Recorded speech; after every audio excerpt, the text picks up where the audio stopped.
Let's see if the Chrysler Pacifica Pinnacle is the nicest minivan you can get in 2024. Now taking a look at the interior, first impressions, this is nice. Now taking a look at the door panel, we have soft touch along the top, brushed aluminum here, some caramel leather right there, and a lot of storage down below.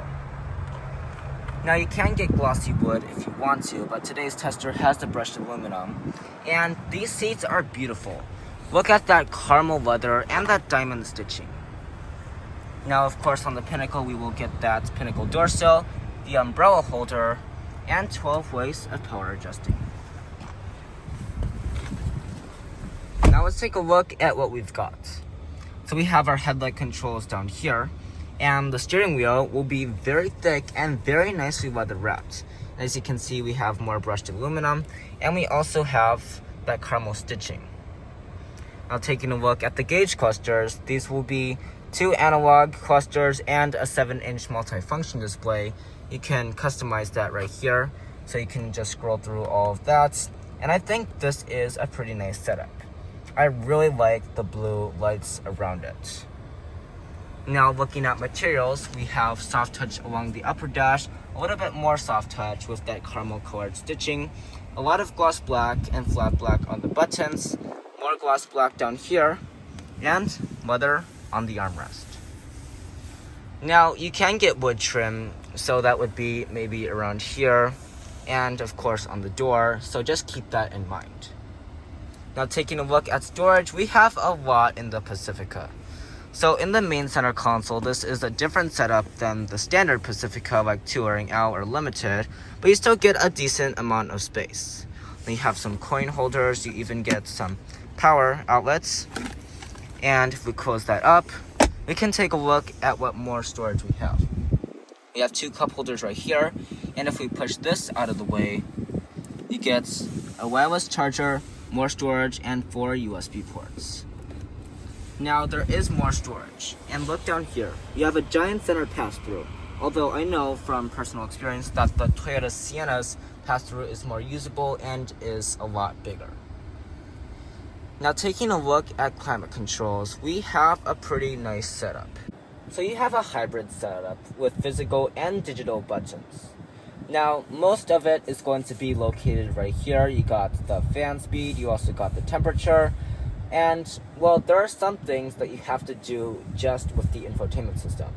Now you have to change your modes right here, and you also have to control your heated and ventilated seats from here and the heated steering wheel, which I would like to see that on the steering wheel itself. Now, if you want to do it all digitally, you can, but if you want to do it all physically, you can't do that. So now let's take a look at the cameras. Starting with the shifter, we have the traditional rotary dial. So you shift it almost all the way for drive, you shift it one over for reverse, and there you will get a full 360-degree view. Now this is really cool because you have many different angles and views that you can choose from. But I wish that they would have had a view for the side camera so you can see exactly where you are with the wheels. And if you go here, then you're going to be able to zoom in if you want to.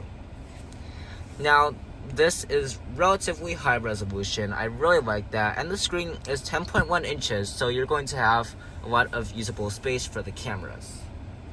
You also have this little caution line, which I think is kind of funny because you could be saying to everyone, watch out, the Pacifica is coming through. Oh, and did I mention, you also have an auto park assist. Now taking a look up top, we have a traditional rear view mirror. Now this doesn't look very premium for a Pinnacle model. Like, what is that plastic? And we don't even have a digital camera mirror. Now we also will have a normal mirror if the fan cam isn't enough. And we also have a sunglasses holder with some nice felt lining. Now up here we have the LED lights, and we also have controls for our sliding doors and the power tailgate. And of course, we need to mention the large panoramic sunroof that stretches all the way back to the second row. Now let's take a look at the passenger side and see what your front passenger is going to get. Starting with the door panel, we have the same soft touch plastic, leather, and your switchgear with some extra storage. And we also have a lot of storage space down here. Now taking a look at the seats, I forgot to mention that these are Napa leather, and you of course have the beautiful diamond stitching and the white piping. And down here, we have controls for our 12-way power adjustable seats.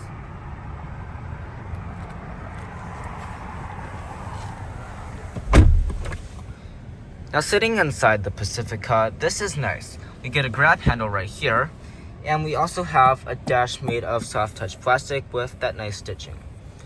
Now right here is also soft touch, and you get leather on this portion right here. Now taking a look at the glove box storage, we get a good amount. I would say that there are some minivans that have more, like the Toyota Sienna, but this definitely isn't bad.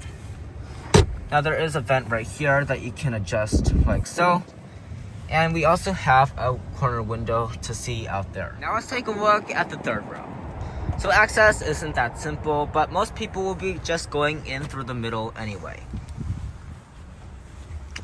Now coming back here, this is honestly the best third row I have been in. Now, you don't get as much legroom as you would in such things like the Sienna, but you do get a good amount. And we also have plastic on the back so that it's easy to clean, but we don't really get much on this side. So the passenger side is really the place to be. We have 2 cup holders, a little bit of a storage bin, 2 USB ports, and both sides get sunshades. Now we also can recline the seats just by pushing that button. So I can recline that back and forth, and that is pretty nice. Now up here we would have a sunroof, but that doesn't have the option today. But we do get a vent up top and an LED light. Oh, and before I wrap it up, we also get a vacuum.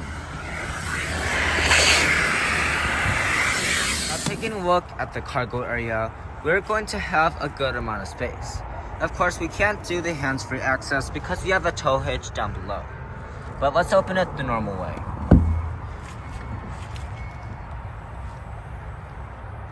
Alright, so in the cargo area, we have 32.3 cubic feet of space. Now, it is pretty dirty, and I apologize, but that is where the storm vac would come in helpful.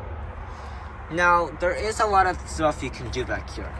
We have a 12-volt power outlet, but we also can fold them down.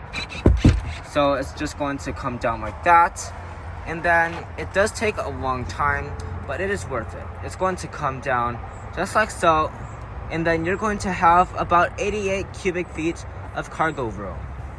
Now this is the only minivan in the class that has power third row seats, so that is very good for Chrysler.